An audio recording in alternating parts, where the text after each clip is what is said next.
Hello and welcome back to wings Ek Udaan. दोस्तों, आज मैंने जैसे कि लास्ट वीडियो में मैंने कहा था कि मैं जीएसटी पढ़ाऊँगा, बट जो पिछला वीडियो मैंने डाला उसमें कुछ लोगों की क्वेरीज थी, कुछ स्टूडेंट्स की। तो मुझे लगा कि पहले वो क्वेरीज दूर करनी चाहिए, क्योंकि सिंपल सा है कि जो चीज़ मैं आपको सिखा रहा हूँ जब तक आपको पूरी तरह से आएगी नहीं, मेरे सिखाने का फ़ायदा नहीं है और आपके पढ़ने का कोई फ़ायदा नहीं है। तो मुझे लगा कि इनमें से काफ़ी सारी क्वेरीज थी जो टॉपिक बेस्ड थी, तो मैं वो क्वेरीज ले रहा हूँ। दोस्तों, बहुत सारी क्वेरीज आप लोग ऐसे भी डाल देते हो जो चैप्टर मैंने अभी करवाए नहीं है, तो पेशेंस रखो। जो क्वेरीज आप पूछ रहे हो कि ये चैप्टर कब होगा, ये कब होगा, ये आपने छोड़ तो नहीं देना है, ये करवाना है, सब करवाना है, पूरा सिलेबस करवाना है मैंने। बस मैं अभी देख रहा हूँ कि जो चैप्टर ज़्यादा इंपॉर्टेंट है वो ले रहा हूँ मैं, क्योंकि अभी तक हमारे पास कोई भी ऐसी नोटिफिकेशन नहीं आई कि ये पेपर कब होने वाला है, और मेरा ऑलमोस्ट 20-25% सिलेबस ख़त्म हुआ है। तो अब मुझे लगता है कि मैं सारा सिलेबस सबको इक्वल वेटेज दे के सब चैप्टर को आपको करवा सकता हूँ। तो डोंट वरी, पेशेंस रखिए, आपका सारा सिलेबस कंप्लीट होगा। दूसरा, हर रोज़ लेक्चर हम अपलोड नहीं कर पाते हैं, क्योंकि 4 हम टीचर्स हम पढ़ा रहे हैं। तो जैसे मैंने पहले भी कहा था कि एक लेक्चर अपलोड होने में 2 से ढाई 3 घंटे लग जाते हैं।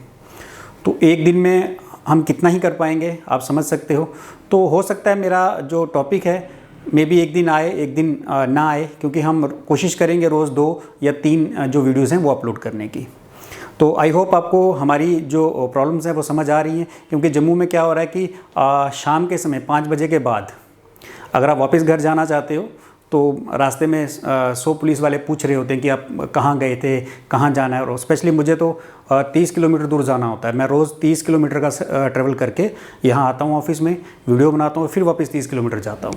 तो थोड़ी सी मेरे लिए प्रॉब्लम है दोस्तों, लेकिन मेरा ये प्रॉमिस है कि आपका जो सिलेबस है वो मैं पूरा कंप्लीट करवाऊँगा। अगर मुझे कहीं बाद में पता चलता कि 1.5 महीने या 2 महीने के बाद एग्ज़ाम है, मैं आपको एक्स्ट्रा टाइम भी दूँगा। तो चलिए दोस्तों, आज की क्वेरी शुरू कर लेते हैं। दोस्तों, पहली क्वेरी है मेरे ही नाम से, Kiran scorpion. I don't know scorpion का क्या मतलब है यहाँ पे।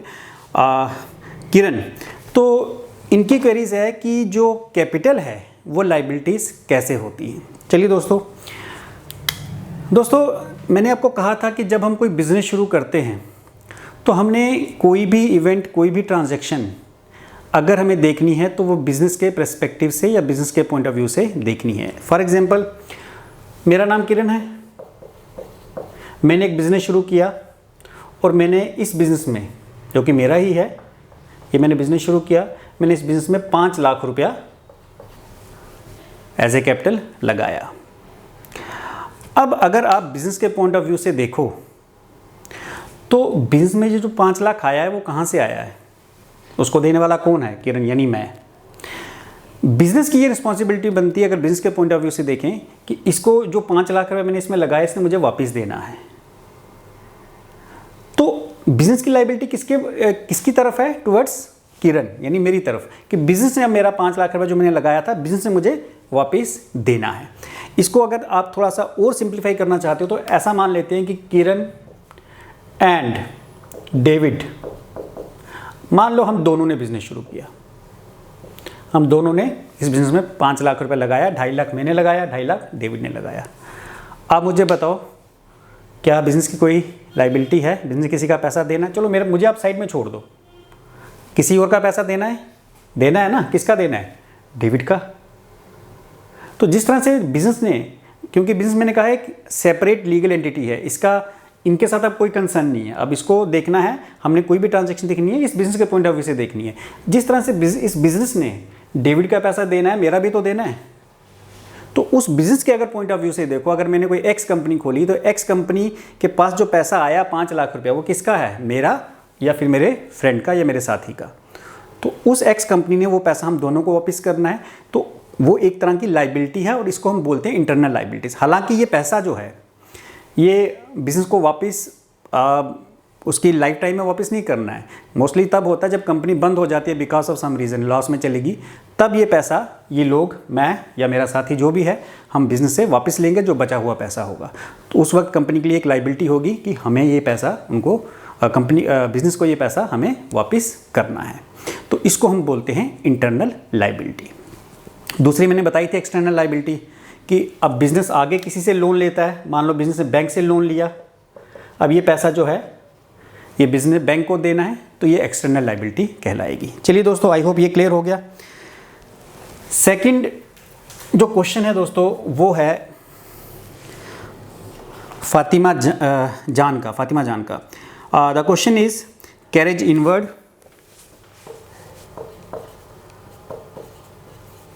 कैरेज इनवर्ड, कैरेज आउटवर्ड,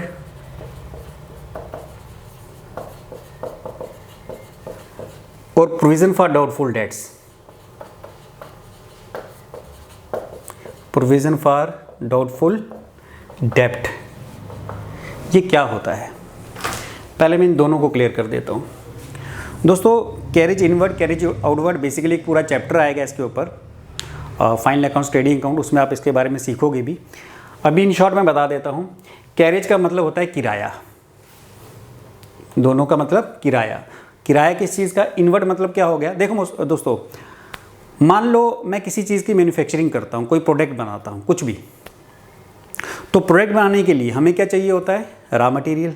अब मान लो जम्मू में मेरी एक फैक्ट्री है और मैंने रॉ मटेरियल मंगवाया दिल्ली से। उस फैक्ट्री में जो प्रोडक्ट बन रहा है उसके लिए जो रॉ मटेरियल यूज़ हो रहा है मैंने दिल्ली से मंगवाया। तो वो जो मैंने रॉ मटेरियल परचेज़ किया उसके ऊपर जो किराया लगा, जो मुझे किराया देना पड़ा, उसको बोलते हैं कैरेज इनवर्ड।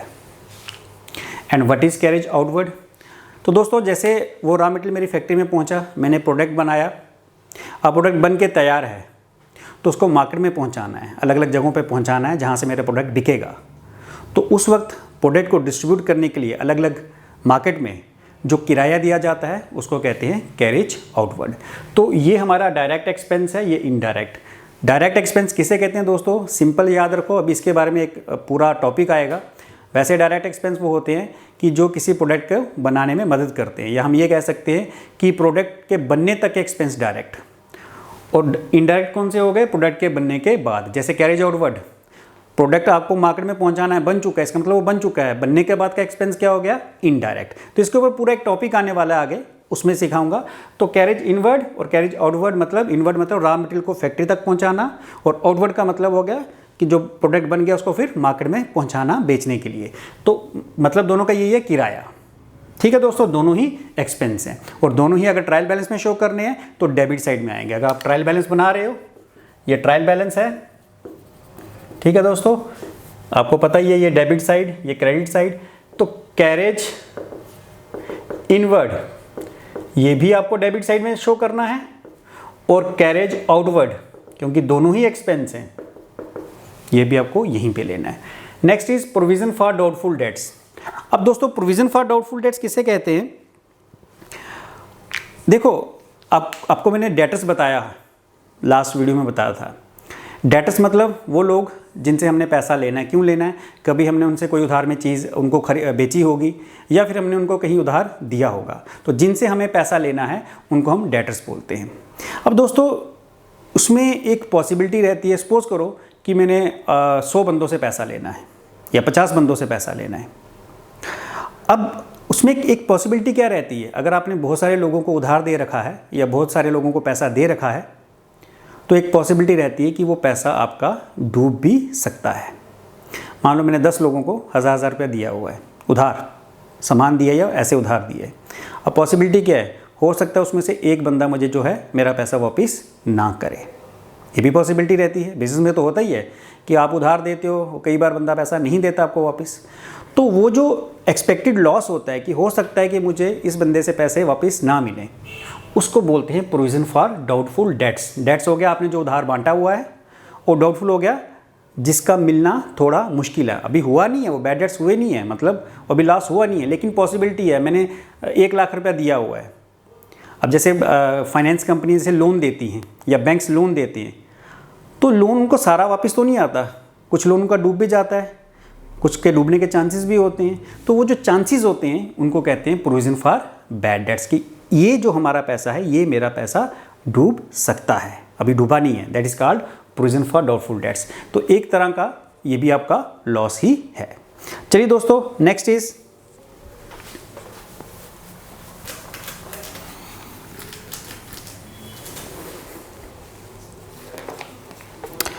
डार इकबाल साहब हैं, उनका क्वेश्चन है if opening balance is not mentioned that can then can we take closing stock in the trial balance. उनके कहने का मतलब ये है कि देखो स्टॉक में तीन चीज़ें होती हैं, एक होता है ओपनिंग स्टॉक, ठीक है, यानी जो स्टॉक आपके पास पहले से पड़ा हुआ है, एक होता है आपने जो नया स्टॉक खरीदा मान लो 10,000 का, और एक होता है आपके पास जो क्लोजिंग स्टॉक बचा हुआ है। मतलब आपके पास ये दो टोटल में 15,000 का स्टॉक है, और अगर क्लोजिंग स्टॉक कह रहा है कि 4,000 बचा हुआ है, इसका मतलब बाकी 11,000 का स्टॉक हमने बेच दिया। 15,000 का स्टॉक था, आपके पास कितना बचा, मान लो साल के एंड में आपके पास 4,000 का स्टॉक बचा, इसका मतलब 11,000 का स्टॉक आपने बेच दिया। अब उनका क्वेश्चन ये है, क्योंकि मैंने कहा था कि जब हमें ट्रायल बैलेंस बनाना है उसमें मैंने कहा था कि ये डेबिट साइड, ये क्रेडिट साइड। ओपनिंग स्टॉक आप डेबिट में लेते हो, ठीक है, मान लो 5,000 जैसे मैंने लिया है, परचेज भी आप यहीं पे लेते हो 10,000, और मैंने कहा था क्लोजिंग स्टॉक नहीं लेना। इनका क्वेश्चन था कि अगर ओपनिंग स्टॉक नहीं दिया हुआ, मान लो ये अगर ये नहीं दिया, तो क्या हम क्लोजिंग स्टॉक ले सकते हैं? हम क्लोजिंग स्टॉक तब भी नहीं ले सकते। देखो आपको बेसिक्स पे जाना है, रट्टा नहीं लगाना है। ट्रायल बैलेंस में हम क्या करते हैं, जो स्टॉक हमारे पास पुराना पड़ा हुआ है और जो हमने खरीदा, टोटल में बताना भाई कितना है। पुराना स्टॉक हमारे पास 5,000 का था, परचेज हमने 10,000 की, कुल मिला के इस साल हमारे पास 15,000 का स्टॉक था। अब मैं बता रहा था कि क्लोजिंग स्टॉक इसमें क्यों नहीं शो करना, क्योंकि क्लोजिंग स्टॉक इसी स्टॉक का ही हिस्सा है, इसी में से बचा हुआ स्टॉक है। जब हमने ये 15,000 टोटल करके यहाँ पे बता दिया हुआ है, तो फिर ये 4,000 आपको लिखने की ज़रूरत नहीं है, क्योंकि ये 4,000 जो बचा हुआ स्टॉक है, इसी में से नीचे जो बच जाता है एंड में वो है, तो ये हमें शो नहीं करना। अगर आप क्लोजिंग स्टॉक यहाँ शो कर दोगे 4,000, तो वो हो जाएगा 10, 5, 15 और 4 19,000, जबकि हमारे पास तो टोटल स्टॉक 15,000 का था, 19 का तो था ही नहीं कभी। तो इसलिए क्लोजिंग स्टॉक यहाँ पे शो नहीं करते, क्योंकि वो ऑलरेडी इसमें आ चुका है। उनका क्वेश्चन था कि अगर हमारे पास ओपनिंग स्टॉक नहीं है, मैं इसको क्रॉस कर दूं, तो क्या क्लोजिंग स्टॉक शो कर सकते हैं? बिल्कुल नहीं कर सकते। ओपनिंग स्टॉक नहीं होने का मतलब कि हमारे पास स्टॉक पहला वाला खत्म हो चुका है। इसका मतलब करंट ईयर में हमने कितना स्टॉक खरीदा? सिर्फ 10,000 का। तो अगर आप क्लोजिंग स्टॉक भी शो करोगे कि क्योंकि ओपनिंग नहीं है, तो 14,000 शो करेगा, जो कि रॉन्ग है। हमने खरीदा ही 10,000 का, तो 14,000 का कैसे हो सकता है? उतना ही होगा या उससे कम हो जाएगा, बिक जाएगा, ज़्यादा तो नहीं हो सकता उससे। तो क्लोजिंग स्टॉक आपको शो नहीं करना, ओपनिंग स्टॉक दिया हो या ना दिया हो, आपको क्लोजिंग स्टॉक नहीं बताना है। एक्सेप्शनल केस मैंने बताया था कहाँ पे, जहाँ पे एडजस्टेड परचेज दी हो वहाँ पे आपको शो करना है, और मैंने रीज़न बताया था आपको। चलिए दोस्तों, आई होप ये भी क्लियर हो गया।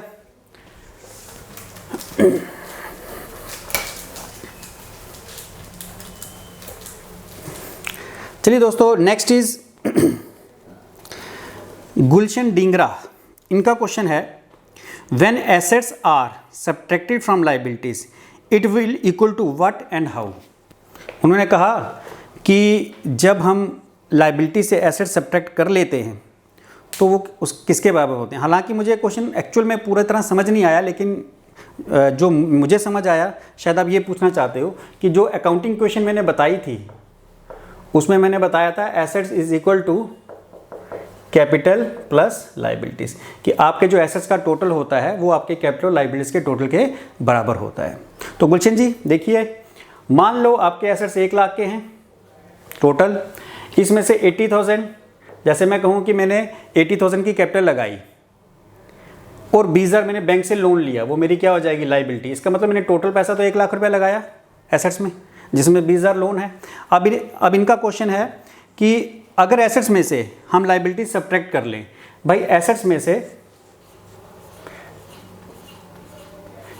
ये एसेट्स आपके 1 लाख के हैं, अगर आप 1 लाख में से 20,000 सब्ट्रैक्ट कर लेते हो तो करो ना, एसेट्स कितने हैं? 1 लाख रुपए के, लायबिलिटीज कितनी है? 20,000। तो क्या आंसर आया आपका? 80,000। इट मीन्स वो आपकी क्या आ जाएगी? कैपिटल। मेरे ख्याल से यही क्वेश्चन था कि एसेट्स में से लायबिलिटी अगर हम निकाल दें तो बाकी क्या बचेगा?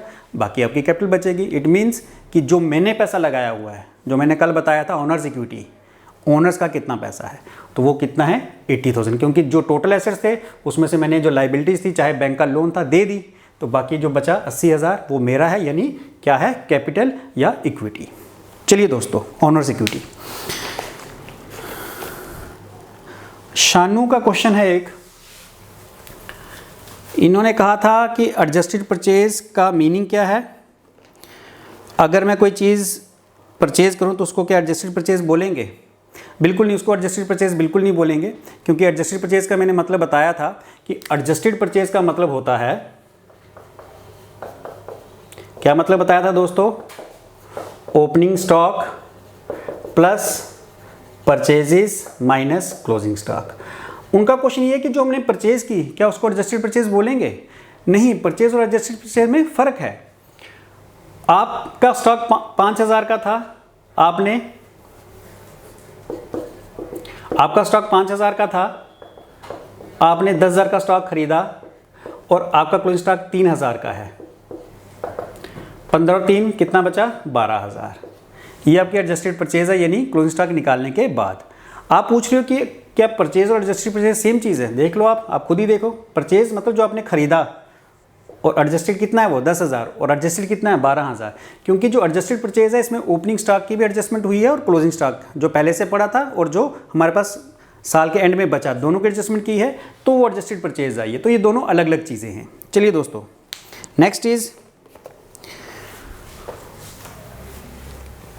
नेक्स्ट क्वेश्चन इज रोहित संड्राल का। रोहित जी, आपका क्वेश्चन है ट्रायल बैलेंस अकाउंटिंग का पार्ट है या नहीं, और आपने इसको ऑप्शनल बताया था। राहुल, जो ट्रायल बैलेंस है ये अकाउंटिंग का पार्ट नहीं है। अकाउंटिंग का पार्ट इसलिए नहीं है क्योंकि जो ट्रायल बैलेंस है ये सिर्फ हम बनाते हैं कि जो हमने लेजर्स के बैलेंसेस निकाले हैं क्या वो सही हैं या गलत। फाइनली हमें जो चीज़ें चाहिए होती हैं, अपना चाहे प्रॉफिट निकालना है, ट्रेडिंग अकाउंट बनाना है, या फिर प्रॉफिट लॉस अकाउंट बनाना है, या फिर बैलेंस शीट बनानी है, हमें फाइनल जो चीज़ें चाहिए होती हैं जो हमने ट्रेडिंग अकाउंट बनाया है उसमें से चाहिए होती हैं। जो हम ट्रायल बैलेंस बनाते हैं वो तो उनकी एक्यूरेसी चेक करने के लिए बनाते हैं कि सही बना है हमारा लेजर या जर्नल या गलत बनी है। तो आप इस चीज़ को, ट्रायल बैलेंस को अकाउंटिंग में स्किप भी कर सकते हो। आप चाहो तो ना बनाओ, ऐसा नहीं होगा कि हमारे आगे अकाउंट्स नहीं बनेंगे, क्योंकि लेजर आप स्किप नहीं कर सकते। जर्नल से आपको लेजर बनानी है, it's a part of double entry, क्योंकि वो ज़रूरत है, क्योंकि वहाँ के बैलेंस हमें आगे चाहिए। लेकिन वही बैलेंस हम ट्रायल बैलेंस में इसलिए डालते हैं क्योंकि बैलेंस तो निकल चुके हैं, उनको तो दोबारा निकालने की ज़रूरत तब पड़ती है जब आपका जो बैलेंस है वो गलत बना है। जब ट्रायल बैलेंस में उसका जो बैलेंस है मैच नहीं हुआ, तब पता चलता कि वो गलत बना है, तो उसकी अदरवाइज ज़रूरत नहीं पड़ती है ट्रायल बैलेंस की। तो आप बिना ट्रायल बैलेंस बनाए हुए भी आगे जो आपकी प्रोसेस है कंप्लीट कर सकते हो। फॉर एग्जांपल आप उससे ट्रेडिंग अकाउंट या प्रॉफिट लॉस अकाउंट या फिर बैलेंस शीट बना सकते हो। तो वो इसलिए मैंने कहा था ऑप्शनल है, ज़रूरी नहीं होता, क्योंकि उसके बिना भी जो हमारी अकाउंटिंग प्रोसेस है वो कंप्लीट हो सकती है। चलिए दोस्तों, एस डार इनका क्वेश्चन था, मिस्टर एस डार हैं, इनका क्वेश्चन है कि सन्ड्री डेटर्स और सन्ड्री क्रेडिटर ये क्या होते हैं। दोस्तों, डेटर और क्रेडिटर का मतलब मैं आपको सिखा चुका हूँ। डेटर यानी वो जिससे हमने पैसा लेना है, क्रेडिटर मतलब वो जिसको हमने पैसा देना है। फॉर एग्जांपल अगर मैं बात करूँ कि राम से मैंने पैसा लेना है तो राम मेरा डेटर है, और अगर मान लो डेविड को मैंने पैसा देना है तो डेविड मेरा क्रेडिटर है। अब वर्ड सन्ड्री का मतलब क्या है दोस्तों? मैंने किसी एक से पैसा लेना है, सपोज करो सिर्फ राम से पैसा लेना है, तो मैं इसको डेटर बोल सकता हूँ, राम इज़ माई डेटर। लेकिन अगर आपने एक से ज़्यादा लोगों से पैसे लेने हैं, यानी 5, 6, 10, 20 लोग हैं जिनसे आपने पैसा लेना है, बिजनेस में तो ऐसा होता है, तो फिर उनको नाम दिया जाता है सन्ड्री डेटर, मतलब collection of all debtors. Ram से भी पैसा लेना है, श्याम से भी लेना है, डेविड से भी लेना है, XYZ सबसे लेना, जो टोटल अमाउंट बना उसको सन्ड्री बोलेंगे। टोटल ऑफ ऑल डेटर्स, जिन जिन से आपने पैसा लेना है। इंडिविजुअली आप उसको डेटर कह सकते हो कि अगर एक ही है, लेकिन एक से ज़्यादा है तो सन्ड्री डेटर। सेम क्रेडिटर के लिए भी है, एक से ज़्यादा क्रेडिटर हैं तो सन्ड्री क्रेडिटर। चलिए दोस्तों, आई होप ये भी क्लियर हो गया। ओके, मीनू चिप का क्वेश्चन है, in the book of accounts if all transaction is completely deleted will it affect trial balance. Meenu ji, आपका क्वेश्चन ये है कि अगर हम सारी ट्रांजैक्शंस को स्किप कर दें तो ट्रायल बैलेंस को इफेक्ट करेगी। इसका आंसर जो है, ये ट्रायल बैलेंस के बैलेंस को इफेक्ट नहीं करेगी। देखो, एक जर्नल एंट्री हम बनाते हैं, मान लो हमने कोई गुड्स बेची, cash account debit to sales, ठीक है। अगर इसको मैं ट्रायल बैलेंस में डाल दूं, मान लो 5000 की मैंने गुड्स बेची, ठीक है दोस्तों, ये मेरी एक जर्नल एंट्री है। अगर मैं इसका ट्रायल बैलेंस बनाऊं, ठीक है, ये मेरा ट्रायल बैलेंस है, ये debit side, credit side. Cash हम कहाँ लिखते हैं, क्योंकि एसेट है डेबिट साइड में, और सेल्स हमारी इनकम है तो कहाँ लिखते हैं, क्रेडिट साइड में। अल्टीमेटली बराबर हो गया। बेसिकली हम क्या करते हैं ट्रायल बैलेंस में, यही करते हैं ना कि डेबिट और क्रेडिट जितनी भी लेजर से हमने अकाउंट उठाए हैं उनको डेबिट क्रेडिट में डाल के टोटल करते हैं, और टोटल हमारा जब बराबर होता है तो हम मान लेते हैं कि हमारा ट्रायल बैलेंस सही बना, हमारी लेजर सही बनी है। अब इसने कहा कि अगर हम ये ट्रांजैक्शन बनाते ही नहीं, तो अगर बनाएंगे नहीं तो यहाँ लिखेंगे नहीं। इसका मान लो अगर आपने सिर्फ एक ये नहीं बनाई, बाकी सब बनाई है, तब भी हमारा ट्रायल बैलेंस मैच हो जाएगा, क्योंकि ये अमाउंट ना तो कहीं डेबिट हुआ ना कहीं क्रेडिट हुआ, बाकी अपनी अपनी जगह आ गए जो भी थे, मान लो वो हैं। तो डेबिट और क्रेडिट दोनों ही जगह इसकी ट्रांजैक्शन नहीं आई, तब भी हमारा ट्रायल बैलेंस मैच करेगा। इफेक्ट इन द सेंस आप ये कह सकते हो कि बना तो सही है ट्रायल बैलेंस, लेकिन अर्थमेटिकल एक्यूरेसी जो है वो सही नहीं है, क्योंकि एक ट्रांजैक्शन आपने स्किप कर दी है। तो मैंने आपको पहले भी बताया था कि कई बार ऐसा होता है कि हमारा ट्रायल बैलेंस टैली करता है, मैच करता है, लेकिन वो सही नहीं होता, और उसके रीज़न मैंने उसमें बता दिए थे। आई होप आपने देखे होंगे, अगर नहीं देखे तो वहाँ पे आप देखिए उस वीडियो में। चलिए दोस्तों,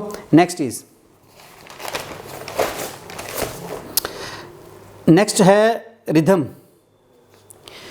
इनका क्वेश्चन है, if stock adjusted purchase and closing stock are given, what will be taken, opening stock और क्लोजिंग स्टॉक। ये रिदम जी स्टार्टिंग में मैंने क्लियर कर दिया, लेकिन चलो एक बार फिर आपके लिए कर देते हैं। उन्होंने कहा कि अगर ओपनिंग स्टॉक, एडजस्टेड परचेज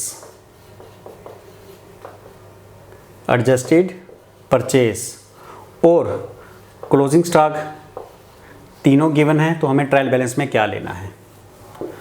तो दोस्तों ये मैंने पहले भी बताया था, फिर बता रहा हूँ। अगर आपके पास एडजस्टेड परचेज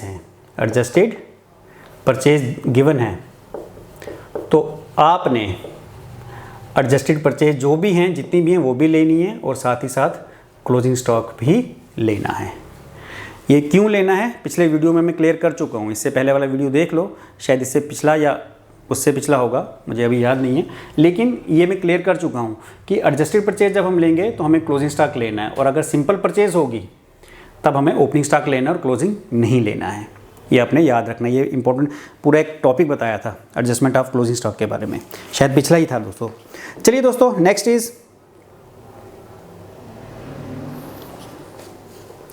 ये बुलबुल हैं कोई, इन्होंने कहा gross profit cost of goods sold का लेक्चर कब होगा। ये मैं पहले भी बता चुका हूँ कि कुछ ऐसे क्वेश्चंस जो इरेलेवेंट हैं या अगले चैप्टर से रिलेटेड हैं वो मैं नहीं लूँगा, क्योंकि वो अभी मुझे करवाना है। तो प्लीज़ जब मैं कराऊँगा आप देख लेना इनको, तो इसको मैं अभी छोड़ रहा हूँ। मुर्तज़ा रिटर्न, इनका क्वेश्चन है,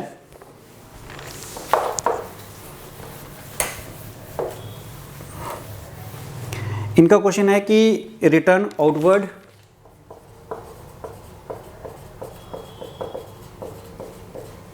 freight outward, carriage outward,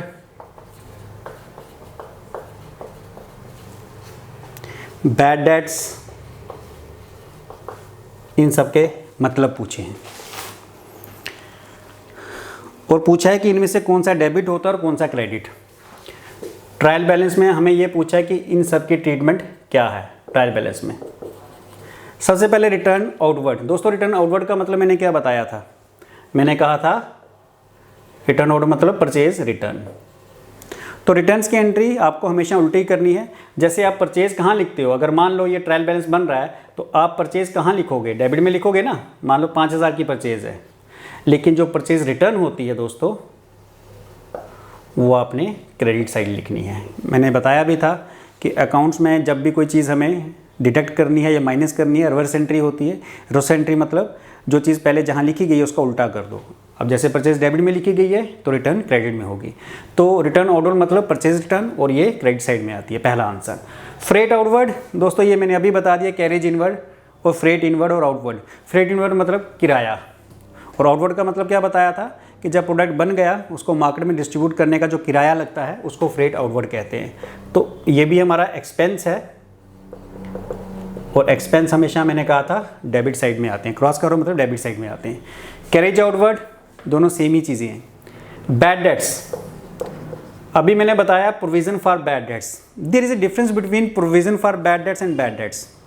for example, मैंने किसी से मान लो 10,000 रुपये लेना था, 4-5 बंदों से 10,000 रुपये लेना था, जिसमें से एक जो पर्सन है उसने मुझे पैसा नहीं दिया, तो वो जो मेरा पैसा डूबा, जो मुझे नहीं मिला, उसको कहते हैं बैड डेट्स, यानी जो डूब गया। प्रोविजन फॉर बैड डेट्स होता है जिसके डूबने के चांसेस हैं, कि 10,000 लेना था, 1,000 तो मेरा डूब गया, वो हो गया बैड डेट्स। अब बचा 9,000, 9,000 में से भी मुझे लगता है यार 1,000 मुझे शायद ना मिले, तो जिसकी डूबने की पॉसिबिलिटी है उसको बोलते हैं, ऐसा कर्ज जिसकी डूबने की पॉसिबिलिटी हो बोलते हैं प्रोविजन फॉर बैड डेट्स। तो आई होप ये भी आपको समझ आ गया, ये भी लॉस ही है, डेबिट साइड में ही आएगा। चलिए दोस्तों, नेक्स्ट इज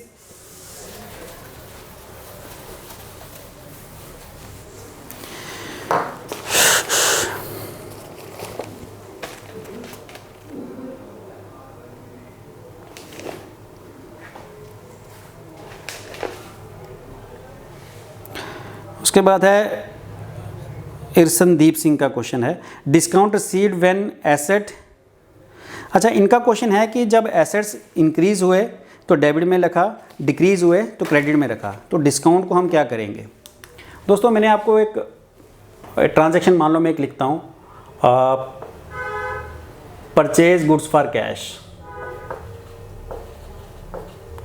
1,000 की गुड्स खरीदी, हमारी जनरेटी क्या बनती है, purchase account debit what comes in, credit what goes out, क्या गया, कैश की। तो मैंने एक और तरीका बताया था दोस्तों आपको डेबिट क्रेडिट का, कि एसेट की अगर इंक्रीज होती है तो डेबिट में लिखेंगे, और एसेट की अगर डिक्रीज होती है तो क्रेडिट में लिखेंगे। यहां हमारे पास कौन सा एसेट इंक्रीज हो रहा है, गुड्स इंक्रीज हो रही हैं, goods in the form of purchase, तो परचेज को हमने डेबिट में लिख देना है। और हमारे पास डिक्रीज क्या हो रहा है, कैश, कैश हमसे जा रहा है, एसेट की डिक्रीज कहाँ लिख देनी है, आपने क्रेडिट में, तो गुड्स हमारी डेबिट में आ जाएंगी जैसे मैंने अभी एंट्री में बताया, और कैश हमारी क्रेडिट में आ जाएगी। इनका क्वेश्चन था कि अगर हमें डिस्काउंट मिला, सबसे पहले दोस्तों जो डिस्काउंट हमें मिल रहा है, डिस्काउंट रिसीव्ड, ये तो हमारी इनकम है। और इनकम का क्या था, इनकम अगर इंक्रीज होती है, इंक्रीज क्या होगी यहाँ पे, सॉरी, इनकम की अगर इंक्रीज होती है यानी प्लस होती हैं तो क्रेडिट, और इनकम अगर हमारी डिक्रीज होती हैं तो डेबिट। तो यहाँ डिस्काउंट हमारी इनकम है और इनकम हमारी क्या हो रही है, इंक्रीज हो रही है, तो इसको हम क्या करेंगे, क्रेडिट कर देंगे। जब भी हम जनरल बनाएंगे, मान लो मैंने किसी को पेमेंट की, paid cash to Ram 5,000, he allowed discount, तो मैंने राम को पेमेंट की, debit the receiver, personal account है, टू कैश, और उसने मुझे डिस्काउंट दिया, मान लो उसने 500 रुपये मुझे डिस्काउंट दिया, तो डिस्काउंट मेरा गेन है, debit all expense and losses and credit all income and gains. Nominal का रूल आपको याद होगा, मैंने करवाया हुआ है, तो गेंस को हम क्रेडिट करते हैं। तो राम को मैंने 5,000 देना था, लेकिन 500 उसने डिस्काउंट दे दिया, तो एक्चुअल में मैंने उसको 4,500 दिया, 500 मेरा डिस्काउंट गेन है, तो गेन हमेशा क्रेडिट होते हैं क्योंकि रूल कहता है credit all income and gains, तो इसलिए इनकम और गेन को क्रेडिट यानी प्लस करते हैं, तो ये इसलिए आपका गेन है प्लस साइड में आएगा यानी क्रेडिट साइड में आएगा। क्लियर हो गया दोस्तों।